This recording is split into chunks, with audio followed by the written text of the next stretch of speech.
To this now, the collapse of the Johannesburg coalition government has seen the DA's Mpho Phalatse being ousted as mayor in Nelson Mandela Bay. Eugene Johnson suffered the same fate. Now, this raised questions about the viability of coalitions in the country.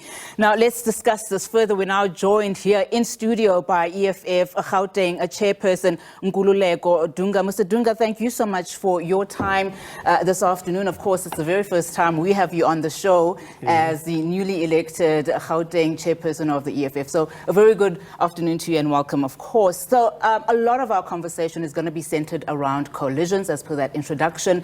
And I'd like us to play a clip of utterances that were recently made by the newly elected Premier of Gauteng, Panyaza Lesufi, around coalitions, around his rationale for moving COCTA into its own standalone unit to look at the coalitions. Let's play you that clip. We are removing COCTA from human settlement to be a standalone department so that it gives attention to local government and it gives attention to coalition in particular, how to manage coalition and how to assist parties. Because some of the things, they just need conflict resolution rather than vote of no confidence. You just bring the parties involved, get a professional mediator, assist them. You must not be quick to have vote of confidence. These things create instability. And my worry is that we are losing skilled engineers, skilled people, because there's no one wants to work in an environment that is not stable. Nobody wants to work in an environment that is not stable. You know, would you say, especially with, just the recent developments, that coalitions, especially in this province, are stable? I mean, we've seen developments. You're not even 100 days into your position, but already we've seen so many developments. And I want us to talk about what is happening in the Johannesburg Metro as an example, with the ousting of the DA's Mpho Phalatse. And now, of course, we have a new mayor, Dada Morero. So if you were out of the country for a few days, you'd be very shocked and surprised just on those developments alone. So talk to us about that, and particularly his new cabinet that he's just now also chosen, of course. Yeah, no, well, thank you for having us in studio today. But we must register firstly our disappointment, particularly as EFF in Gauteng, so as to say that we did not see as much attention being brought particularly towards the current sitting president of the country in reference to the Phala incident where he had taken a lot of money and put under his bed and carpet and sofas, and even an allegation of abuse towards a female there who was under his employ. Now we're seeing a paradigm shift in terms of the attention that purely focuses on what one would call coalition government and governments that have existed for the longest of times. In South Africa, you would know that the ANC in its sellout position in 1994 went into some sort of a coalition government. So the need to highlight it at this point in time right now is just to shift society away from what truly matters and at a national aspect of it. Yeah, well, look, in speaking directly to the question that has been raised, is that yes, there is a need for stability.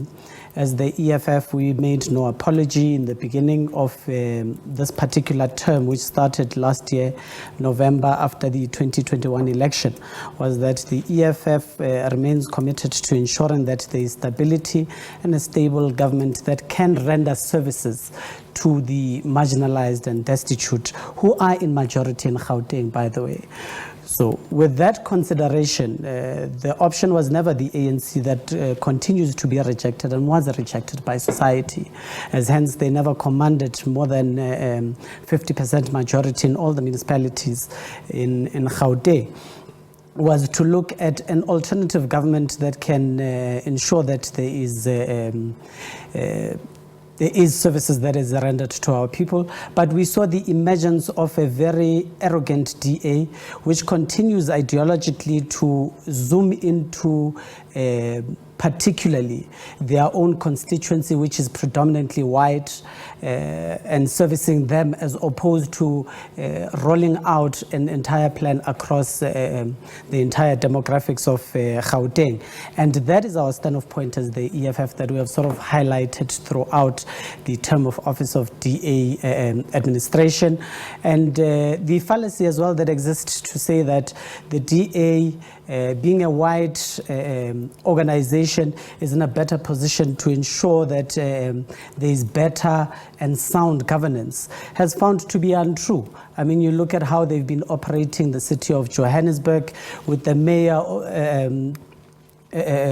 with the speaker, I mean the former speaker as well, taking unlawful decisions and illegal decisions to an extent, coming into council and bulldozing reports that have not been thoroughly processed.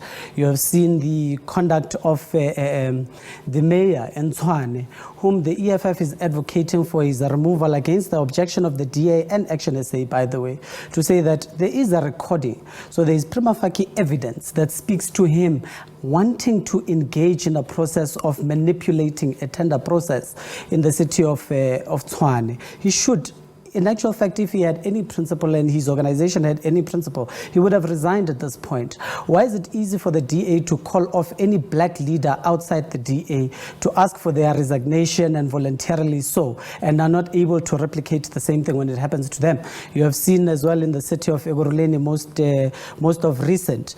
The mayor in the city of Ekurhuleni is self-destructing on her own. No one's doing the work. She's just doing the work all on her own. And it's easy for the DA once more again to come out and say that there are other ulterior motives, there are other political organizations that are creating the instability, when in actual fact it is her own doing with her own administration as well. And I mean, just to go back to your point of why there seems to be a shift in us, I mean South Africans focusing on coalition parties and not necessarily some pertinent issues, as you've mentioned, that pertain to the president, Cyril Ramaphosa, and the Phala farm, is probably because at root cause, at local level, people are not seeing the delivery of services, as you've rightfully just pointed out. And that is probably why the onus is then to talk about these coalition governments. Are they actually working for the benefit of the people and not necessarily for those in power? I mean, it was very interesting to hear Mayor Morero saying that essentially that these people that are being nominated to serve in his committee, it's not about power, it's not about them choosing positions. But time and time again in these negotiations, we hear of parties saying, we want to come into this coalition, we will make you the leading coalition party, but of course we want to sit in a position of power and we want those seats. So the reason we are talking about this is that at local level, the services of the people are not being formed. Now, you mentioned another problem that you have, particularly as it relates to the Ekurhuleni Metro. What exactly are your problems there with the DA? Because, of course, we know recently that the mayor has fired the Patriotic Alliance's MMC, and I know that that is one of the reasons that you are saying that their leadership is questionable. Yeah. No, well, look, just to go back a little bit in terms of the comment that you had made, the ANC at a national level is not under any coalition government. They actually literally run the country at that level. And we are still seeing a lot of commitments that they initially would have made to society not being implemented. I mean, there's a lot of things that lie within the competency of national government that we are still not seeing as the people of South Africa. So to just zoom into local governance and the instability thereof is also to deter the attention away from actually even the incompetence of a national level where the ANC requires no coalition. I mean, the backlog of housing is a national competency in itself. We interact with a lot of people in South Africa who do not have the necessary documentation. There's a lot of fraud and corruption that happens in home affairs in itself, which is a national competency. The dysfunctional state of health and health facilities in the country is a national competency. We are currently experiencing a lot of issues pertaining to water infrastructure. We are told now that we are under restriction 2 in Gauteng. Gauteng. It's a national competency in terms of water. Now, there is instability of governance at that level where the ANC is just purely on its own, just running the show. And yet at local level, you still want to partner with them. You are in conversations with them. You've been for the past 2 months, particularly in Gauteng and KZN. We're not in partnership with any political organization. You've just seen the mayor of Joburg now introducing his cabinet. And it is PA, it is AIC, it is the ANC. It's got nothing to do with the EFF. Now, coming to Ekurhuleni, you know, at times we used to have what one would call a cordial relationship with the mayor, because one understands the EFF with its 13.6% in council, at representation in council, is that we'll never command 50% with the 13% that we have. So we have to have interaction with other political organizations so that we can get our ideological perspectives into governance and operations of the city, that is. So from time to time we'd have that conversation. But what was of significant importance was when the EFF made it extremely clear that they were not willing to have any engagements or interaction with Patriotic Alliance, the DA, particularly in Ekurhuleni, saw a need that to bulldoze their way in and say, look, you can remove us all you want. If that's what you want, we're going to bring in Patriotic Alliance into the fold of our coalition partners. We sort of like found a way to work our way around it. We've religiously complained about services, particularly in Tembisa, in Etwatwa, in Davidton, in Tema, and in Katlehong, Katoras, to deaf ears, because till today we're still finding a lot of sewage spillages in our townships. We're still finding a lot of illegal dumping areas filled with a lot of rubbish in those areas that are not collected. We're still having refuse not being collected. The water infrastructure in Tema, in actual fact, has collapsed and nothing has been done about it. Just of recently in the area called Somalia Park, we had the city of Ekurhuleni coming through under the EMPD, removing what they would call illegal connections of electricity and so forth for the citizens there. But we've got motions that we have put in place as the city of Ekurhuleni through the EFF intervention, such as the formalization of informal settlements, which should have begun in actual fact in areas such as Somalia Park, because a significant portion of that land is owned by the state already. And they are just moving away from holding themselves to account and ensuring that our people have services. And this is just one of many other reasons that we have identified to say that we've got a problem here. But the DA in itself still has an opportunity to correct itself. But each and every single day we can tell you that they're dismally failing.